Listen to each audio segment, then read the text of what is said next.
Press and Politics. This is our second meeting of the semester. I just wanted to, last week I forgot to do one thing, which was to ask an icebreaker question.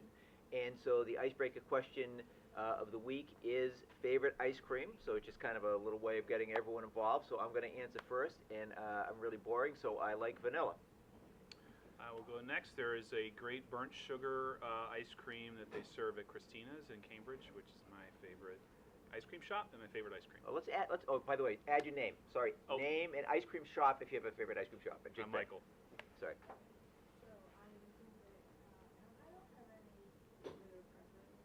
I don't believe that for a second. I was there for 6.5 years. 6.5 years. Okay. And Michael was he was a great designer there, and so we brought him in because we know obviously there's a lot of interest in design, especially these days with online. So we're going to have him talk today. Thanks everybody. Thanks for coming. Thanks to Tanzetic for coming. He's the one who should be up here actually leading this. He's my former boss of the Globe and a real giant in the design community. So we'll get him in the spring. Get to know him if you don't already. He's very talented guy. So I'll quickly go over kind of like my career as quickly as I can and talk a little bit, and then obviously I definitely want to have questions from you guys, hear what you guys are curious about. I had a nice chat with Ro earlier this week, and that kind of helped to focus me a little bit on what people might be asking or be interested in, so hopefully I took some things away from that. So I majored in journalism as an undergraduate. So my interest was in writing and editing initially when I went to college.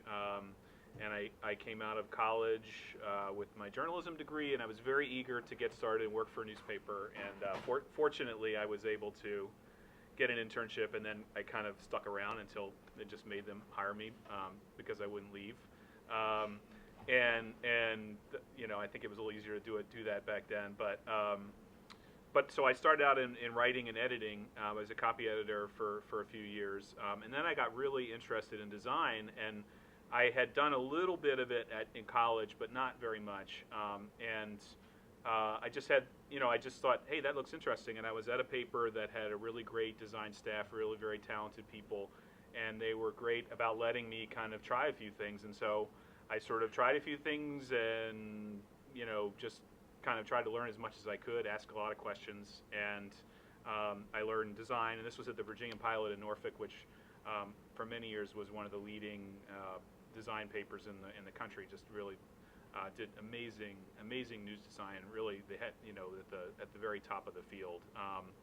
And then so I was there for 4 years, kind of learning design, and then I went to the Baltimore Sun, and I was there for 13 years total. I started out in print, and then during my time there, as the web became more and more of an important medium for news, I really got interested, but I never quite had the opportunity to kind of really do web design until fairly later into my time at the Sun, when I got the opportunity and I started out doing things that really weren't web design. It was more like web branding, and I was kind of operating the CMS, and I was sort of, a little of this, a little of that, but not much coding, really just kind of trying to make the CMS work. And then I got the opportunity to come to the Globe, and that was a pure web design position, and that's when I started to get into user experience design, and later on more coding, and then also at that point, a little after I joined the Globe, I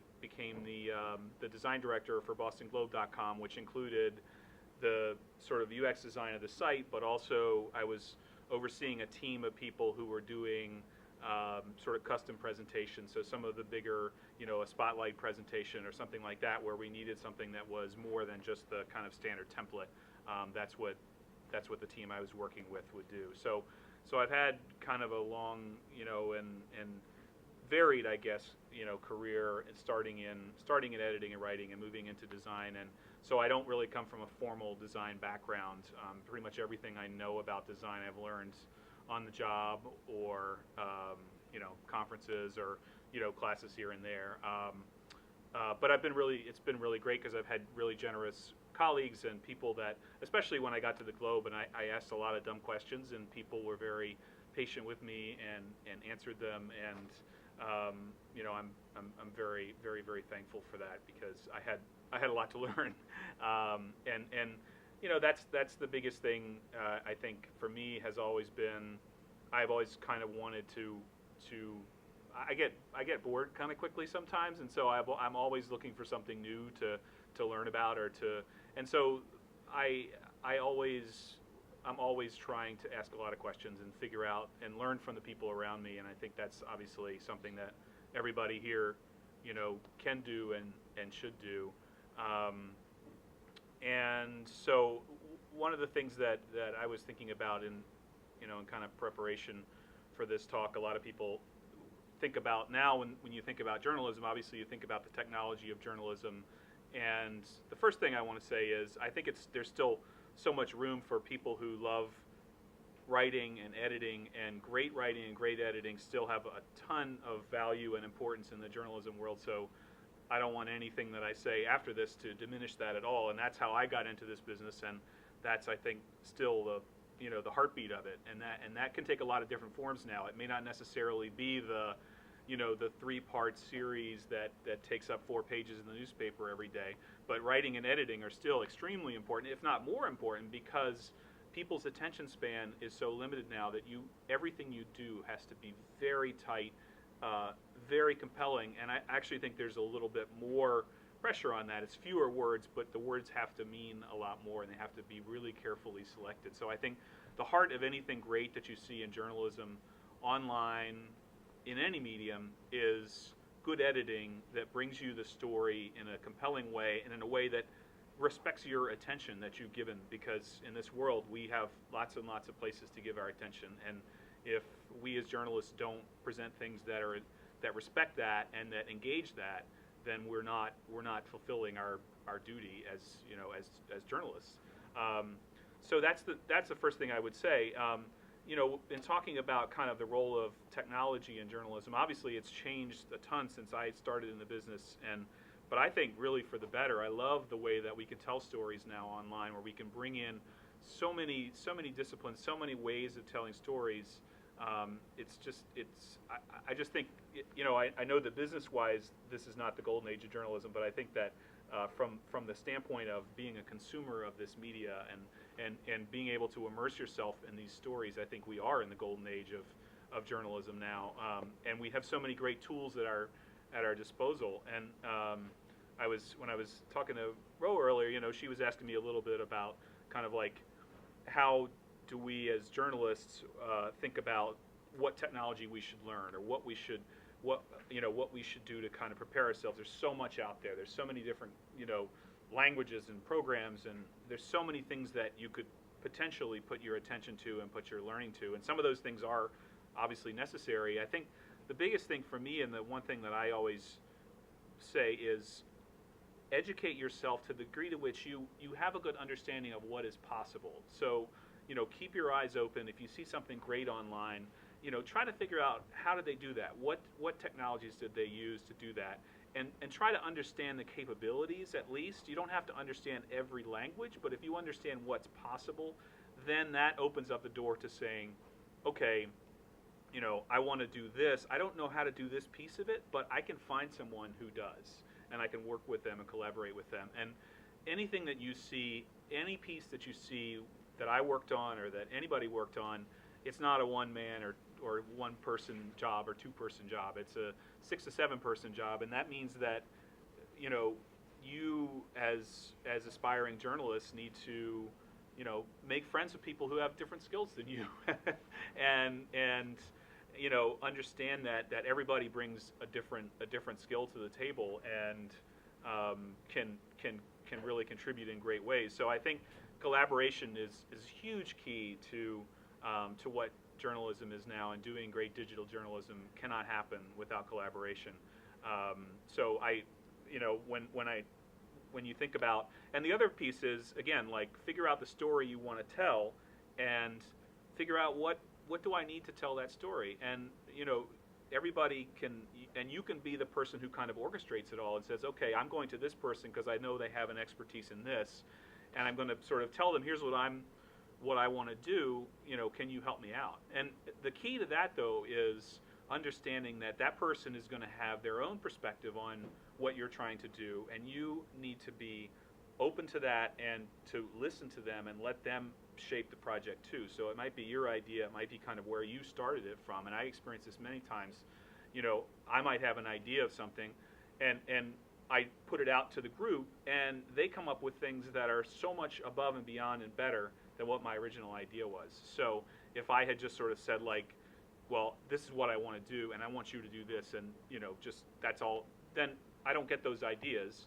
And I think the people that you're working with aren't going to want to work with you again, to be honest with you. I mean, that's what collaboration is. It's about listening to other people's ideas and letting them inform the whole process of what it is you're trying to create. So you're creating a starting point for whatever piece of journalism you want to do, and those people are helping you kind of get to, you know, the finish line for that. So that's the biggest thing is I think is find something that you want to tell and figure out how to tell it. And sometimes that does involve learning a particular technology and saying, you know what, like I really want to do this, and I'm going to learn this piece and I'm going to learn it while I'm making this piece that I want to make. So instead of, you know, kind of going, I mean, and there's, you know, classes are great and there's online classes, but I think if you're directed on a particular project and there's something you really want to achieve, I think it makes it easier to learn and less laborious to learn if you really are directed to a particular thing. What else was I going to say? I mean, I don't know. Matt, did you have anything that I was talking about that you wanted me to elaborate on? Or? Well, one of the things I think about all the time is that everything's just switching to mobile. That's become the place, right? Because everyone is on their phone all the time. Yep. So what do you sort of see for the future of design in mobile? Where is that all headed? Yeah, well, mobile's been I think great in a lot of ways, because what mobile forces you to do is it forces you to focus. I mean, you only have so much space, and you have to focus on the most important elements of your storytelling. And so, you know, I think that mobile design has influenced desktop design. If you look at what people are doing with desktop design, I mean, a lot of it is very linear. It's very much like, you know, there's a lot of scrolling, and that's okay. People do scroll. I'm here to tell you, people do scroll, and that's a native behavior to the web. That's the simplest behavior to the web. So take advantage of the scroll is the number one thing, and I think you've seen that a lot of presentations have evolved into more of a scrolling experience, and I think that's great. That's a great experience on desktop. It's a great experience on mobile. So I mean, I think that's the biggest thing is it forces you to focus and say, you know what, I don't have room for every single thing that I might conceivably want to put, you know, in this piece. I have to be very focused. And I think that comes back around to the point I was initially making, which is people have limited attention. They have a million things in their lives, and the more that we can guide them and make some choices for them. And you know what I love is when you see a great interactive piece online, and it's clear that the creators are guiding you in a certain direction to say, okay, you know, here's a way into, let's say it's a data presentation, here's a way into the data. Now, we're going to give you later some opportunities to dig a little deeper, and if you want to go deeper and you have a particular interest, you can do that. But we're going to start you at a particular place. So, for example, the New York Times recently did the, you know, how much has the climate changed in your hometown since you were born? And I thought that was a great way to really like give people a stake in it and really immediately kind of tie in. Whereas if you just said like, here's how climate change has affected every city in the U.S. You know, it's like, okay, well, okay, so I might choose where I am now, or I might, but when it's your hometown, you have a whole different stake in that, and you start to think, you know, about, oh, okay, like that's how different it was when I was a kid, you know. So I thought that was really brilliant. Also, side note, they were promoting it on the homepage, and they were saying, how much has it changed in your hometown? And they had a static promotion, but it said Richmond, Virginia, and that's where I'm from. So it was a little bit of an odd experience to come to the New York Times homepage and say, you know, how much has it changed in your hometown? And it is my hometown. Cool. It was almost like they had some kind of technology to understand what my hometown was, but of course they do not. Mind reading. They're doing mind reading now. So. Yeah, exactly. They know way too much about me. Yeah. So I think, you know, the idea of creating, that's something that we have to do as journalists, is edit, and we have to make some choices and give people a way into whatever presentation we're making, and then later on we can open it up a little bit more and say, okay, now you can choose anything. But if you start out with you can choose anything, it's a little daunting, and people don't really have a stake in it. So, Cool. Should we throw it open to questions? Questions? Design, desktop, mobile. Bless you. Favorite project at the Globe that didn't get the clicks you wanted? You can talk numbers, that'd be great. And I guess least favorite that got cut. That's interesting. Or scrolls to the bottom. Yeah, that's interesting. I mean, some of it, what I would say is some of it was more directed, where it was kind of like, this is a priority of the Globe, and we're going to do this, and we're not necessarily even paying that much attention, honestly, to how many clicks it gets. It was kind of it was a bit of a weird spot, and I always felt like we needed to be more directed towards looking at the numbers. But I'll be honest with you, we did not really look at the numbers. I mean, we did some work around, just within our team, around scroll depth and whether people were interacting with our content. And one of the things that we found, and I think if you look at a lot of things online, you'll see that our finding was that people don't really click that much. They scroll through it, they're engaged, they're interested, they're reading it, they're going through it, but there's not a lot of clicks. So if you're basing your interactive, so if your native state of your, assume that nobody's going to click on anything. So like, you have to tell your story assuming nobody's going to click on anything. Now, that doesn't mean you don't put things in there that let people go deeper, but based on the kinds of things that we saw, you shouldn't rely on that. So favorite projects that got a lot of clicks or did not get a lot of clicks. Well, I thought, this I didn't even work on this project, but I thought the Dunkin' versus Starbucks thing you guys did That was awesome. was That so was cool. Thank you very much. That was good. And that's that's the kind of thing where, again, it's not it's not earth-shattering journalism, but it's something people are interested in and people care about, so I thought that was a very inventive, interesting project. And again, it's not spotlight. We're not gonna but it doesn't have to be one or the other. We can do both. To give you some background, working on a team, we did a comparison stories on Dunkin' versus Starbucks. We had all these maps in different cities where they were fighting it out, like Chicago and New York, and they were fascinating to look at. So you look at the map of New York City, all the Starbucks are in Manhattan, all the Dunkins are outside of Manhattan. It was really interesting. So you just stuff like that, and people loved it. We had all these different sidebars and everything. That did great. Did really well. That did really great. And I think the race project that we did last year, I thought was really great, and I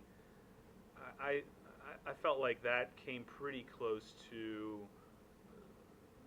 kind of the ideal of what I would think a series like that, how that could be presented online for me, because we thought a lot about presenting it that way, how we would present it, but we did a lot of experimentation. There was another story that we did, and there was a lot of debate about this. There was another story that we did, it was a few years ago, and it was about a kid who had this form of cancer, and his dad was fighting for him, and ultimately started a drug company in order to get the drugs that the kid needed, and we were talking about how to present this, and how many parts it should be, and how we should, there was a lot of debate about what the business rules around the parts should be, and ultimately we ended up deciding to have the first part open, but then if you weren't a subscriber, you had to give your email address to see the rest of the parts. Because and it actually, it ended up being very successful. We got a lot of email addresses off that, and that ended up being, just in general, email is a great converter for the Globe, and I think for all news organizations. It's amazing to me that to see the numbers of where we just email somebody and we say, we have a great product, would you like to sign up? And people actually do. And so, that's what I always wished a little bit more. We did more of that kind of marketing of saying like, you know what, we have a great product, and here's an easy way to sign up, and it's amazing. There were just a lot of subscriptions were generated just by asking people with their email and going that way. So, Josh. I was just curious about what was your most challenging design project and why, like at the Globe or wherever. I think the most challenging thing. So the other thing that I didn't really cover in my introduction was, and this is something that I talked about again with Ro a little bit, is the ways that we do design within journalism now are, there's a couple different avenues for that.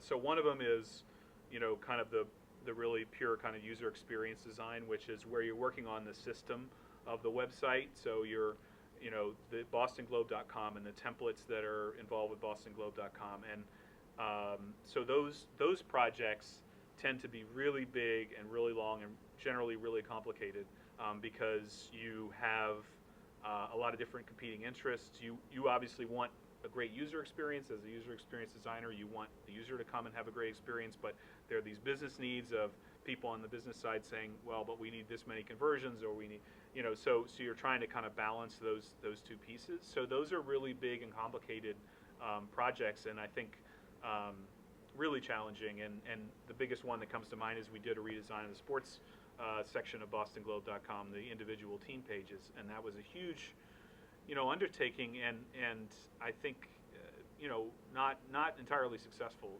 to be honest. And I think we didn't have great goals going in of what we wanted to achieve, and I think that's the biggest thing is starting from the goals of what you're trying to achieve. But the second piece that I was going to say, the second sort of branch of design, as I see it within the journalism context, is the idea of designing these individual stories.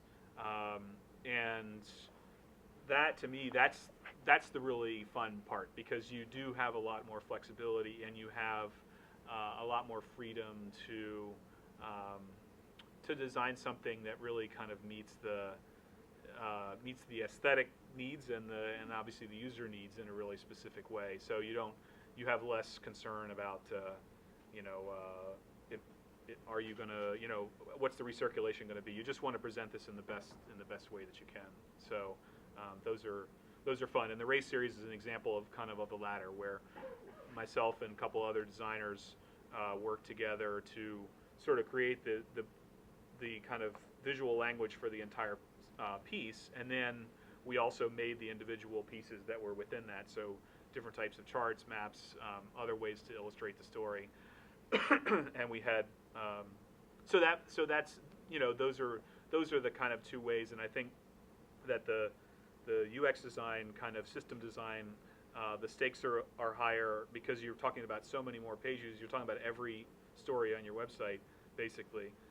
Whereas if you're talking about an individual story, it's the stakes are a little lower, and you have a little bit more room to experiment. So. Yeah. Does learning about design and principles involved design change your approach or process at all? That's a good one. That's a good question. You want to answer that one, Dan? It's a good question. I mean, I'll take it first, and then I'll let Dan follow up. I think they're so intertwined for me. I mean, I when I talk about the kind of ideas of editing, and I think editing is a discipline that goes across all parts of journalism, and editing also is part of design in a big way. So I think there's an interplay there.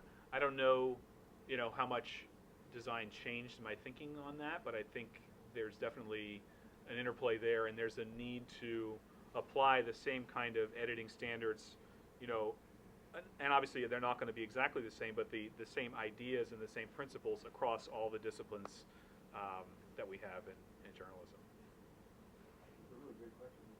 I guess I would say really quickly that design sort of feels like it stands at the intersection of so many different writing, or video, or photography, or infographics. So it's made me much more appreciative of all the different ways, audio, different ways of telling stories, much more open to different ways of telling stories. Because inevitably the video people are coming in a completely different space. It's an amazing piece of audio that I hadn't considered when I was reading the story. Yeah, and I think designers by nature tend to be, I think, in a lot of ways tend to be have a broader perspective that allows them to look at anything as a user and to sort of say, okay, that's what you do as a designer, hopefully on an everyday basis, especially in the news context, is think about what is the consumer or the user or the reader going to need from our presentation. So you have to think like that. I think you have to put yourself in those shoes a lot. I think any kind of design, you have to put yourself in those shoes a lot. So when somebody comes to you with a video, you have that skill of kind of looking at something and saying, I'm going to look at this as if I don't know anything about it, which in video case probably is true for me. But I think it does give you a little bit of a head start on that. Yeah. Questions?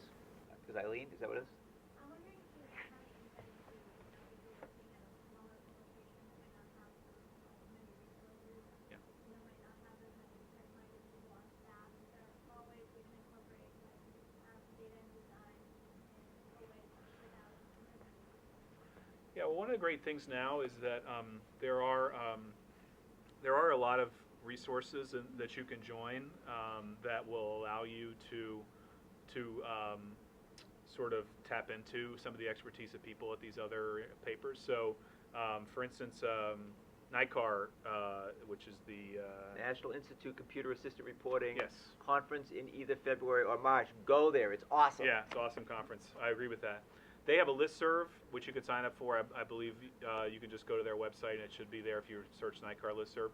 And you get on that, and you are in the midst of a community of some of the biggest names in journalism, in online journalism. So that's a big way to do it. There's also, I believe, a Slack group called News Nerdery, which again, hopefully you can Google, or if anybody wants to, get in touch with me, I can help connect. So, and I would say, generally, almost all the time, the people who are the best at these things are very, very generous people and are really willing to help out. So, I guess I would just say, reach out on Twitter, or find a way to contact people if you have a specific thing that you're trying to do that you really are stuck on. I think that's the biggest thing. And the other thing I would say is, as students, keep these connections in mind that you're making with your fellow students, and get out there and try to meet as many as you can, and meet people who are in different disciplines, and make friends with people in the computer science department, and then a few years down the line when you're struggling with some problem, shoot them an email or whatever, get in touch with them and say, hey, I'm having this problem. That's an opportunity that you have now being here, that once you're kind of in the business, it's less so, but to reach out to people who are outside of the journalism world but might have expertise that could be useful to you. And by the way, the NICAR is NICAR-L. If you Google it, it'll pop right up, and it is an amazing resource. There's 3,000 or 4,000 of the best journalists, developers, data viz people in the country are on it. Yep. And very, very helpful, very open community. Yep. Questions? Yeah, Zach. Okay. One, so I know you mentioned working with teams, and you can correct me if I'm wrong on this, but taking Dan's class for the last couple semesters, it seems like designers are often given a bunch of stuff, and then told now make this for us. Yeah. And we got to look into a really cool project that the Washington Post did, where designers kind of led the whole thing. It was entirely driven by that team. But I'm wondering what makes it, as someone who's not going into design, what are the easiest non-design journalists to work with? What makes it easier for you to work with someone who does video, or a writer, or a photographer, or if someone's giving you kinds of stuff? Yeah, I don't know if that question makes sense. No, it makes great sense. No, I think that's a great question. I would say that there's a couple of things, and it goes back a little bit to what I was saying about collaboration. I would say that anybody that you're working with, consider them to be a partner with you in what you're doing. So it doesn't mean they're not below you, above you. They're your partner in what you're making. And so when they have an idea or a perspective or a way that they think the project could go, you need to be open to that and to be ready to let go of some level of control or some level of what you necessarily had in mind. If they're making you have to, sort of learn that skill of listening to somebody and saying, you know what, you're making a good point. I'm going to, I know that you know this area really well, and I'm going to let you go in the direction that you think it should go. And I think that doesn't, that's not going to be 100% of the time, but I think that if your mental model is, I'm a partner with this person, we're partnering together to make something, I think you're going to get a lot farther than you are, sort of saying like, oh, I don't want to deal with this, like here, you deal with it. So I think that's the biggest thing. And then, what was I going to say? I think there was another, I was going to make a sort of a secondary point, but it's now escaping me. If I think of it, I'll blurt it out. Flores, I know you've been waiting forever, so. I just want to ask, when you try to design a project, do you have like the end product in mind? And maybe, for example, if you want to like write on the code to achieve the product, do you encounter a lot of difficulties? And if you do, do you always get the end product you wanted? Mm-hmm. If not, what would you do? Yeah, that's a good question. You never get it. ever. No, I mean, I think that one of the keys to kind of getting as close as you can to having what you want, or I mean, and this is actually this will be my second part of the answer to the previous question also, which is have goals for what you want to do with whatever piece you're presenting. What are your goals with this? And not, I want to make something that looks cool. That's not a good enough goal. So because believe me, that's the goal on a lot of things, way too many things in the world, and that as a designer, that's not a goal for me. This goes back to the collaboration piece. If you explain to somebody who's an expert in a different sort of field, hey, this is what I'm trying to achieve. I want to tell this story. I want to know this answer. I want to, this is what I'm trying to achieve with this piece. Instead of saying like, well, this is the way that I think you should do it. Say, this is what I'm trying to get to, and how do I get there? How can you help me get there? And I think that's a lot more valuable. So that's like part one. So then going back to your question, I think when you're making something, in the best case scenario, you're finding really lightweight ways to test out whether this is actually going to work and meet your goals. So is that like a paper prototype of what you're doing, and you take it and you present it to some people and you kind of get some ideas and feedback about what you've done. It might take you a half hour, an hour to do that, and then you've got some answers.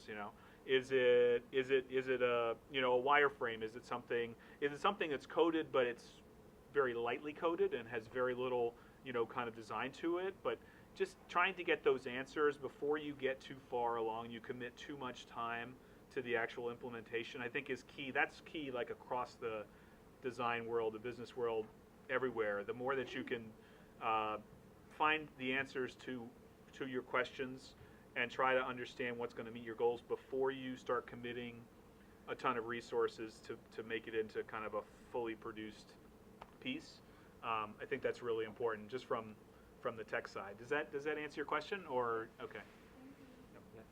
There was a question over here. Yeah.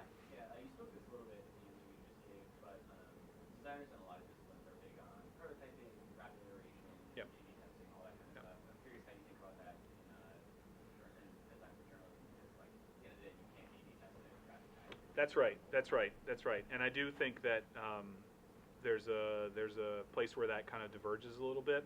I guess what I would say is that the goal should always still be, and we're actually doing this afternoon, we're making it interactive for this experience, which I will talk about later, do my pitch about later at the end of the session, but that's where I'm working for here at Northeastern. We're doing it interactive, and we're doing user testing on it. We're bringing people in, and we're trying to, in a kind of a structured way, understand how they're interacting with the information. So I think there's a lot you can do on that end, and it's not going to answer every single question, but that's one of the things I think that has really changed about design. And when you think about the differences in design, print versus web, I mean, you really have the opportunity in web to get feedback, and it's more of a conversation with you and the user, as opposed to print. Generally is kind of like, okay, here it is, and so you have that opportunity to kind of have a little bit of a conversation. So I think that it's important to try to just think about, how do I get what am I concerned about? What are the things that I think are not working here or might not be working here, and how do I get the answers? And then also, how do I talk to people and find out that there's something wrong here that I had no idea was wrong? And I think that's what user testing can turn up, if you do it in the right way and you let it be directed by the user, and you sort of see them hit a little bump, and you say, well, why did they hit that bump? Like, what happened there? Things that you might not even ever have thought about. So that's, I think, the way that you can do that in the journalism context, if time permitting, obviously, which is always a big issue. Not to put you on the spot, but can you think of any examples of when testing turned out that kind of thing?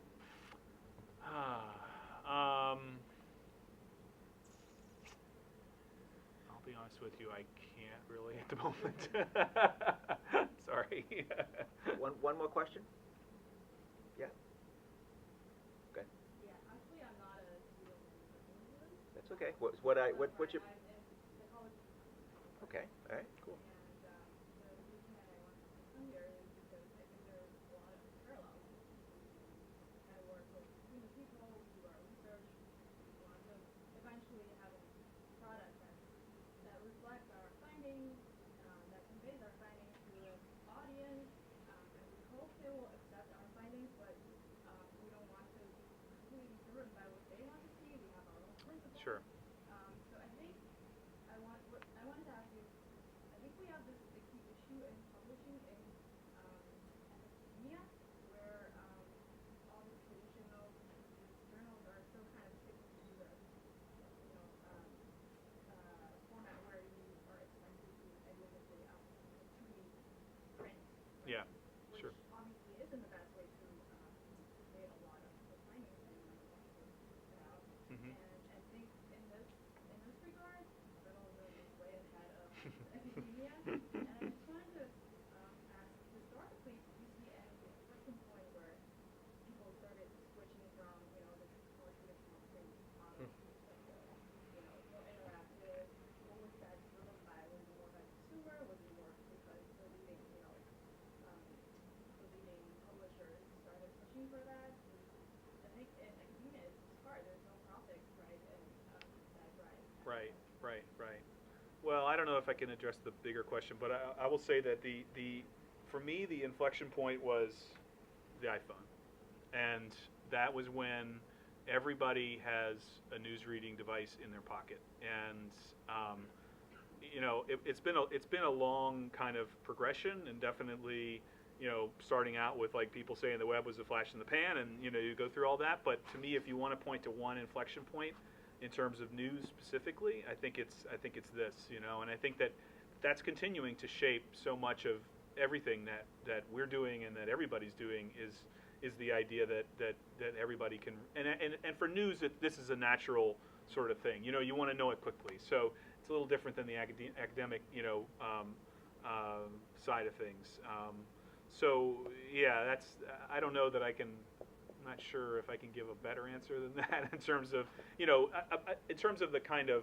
I mean, I think part of the answer, honestly, to make that case for publishing is somebody to kind of come along, and this is another part of journalism, somebody to come along and do incredible work that takes advantage of the medium in a way that you never would have thought of before. And I think there's been a lot of great work like that in journalism. So that's another key piece of it, is you see something that someone's done and you just say, there is no way, this is so much better than what I could get reading the newspaper. I still like to read the newspaper, and I'm always going to read the newspaper, but man, I could never understand this information this way. So maybe that's an answer. Maybe it's just sort of saying, like, you know what, like, we're not going to ask anybody's permission. We're just going to make something, you know, and just say, look, hey, this is our publication, you know, and see what happens. I know it's not that simple, but that to me is like the biggest thing is you know, you could talk about something and talk about it and say, it would be great if we could do this, but until somebody actually sees something and says, oh my gosh, this is, you know, this is great, then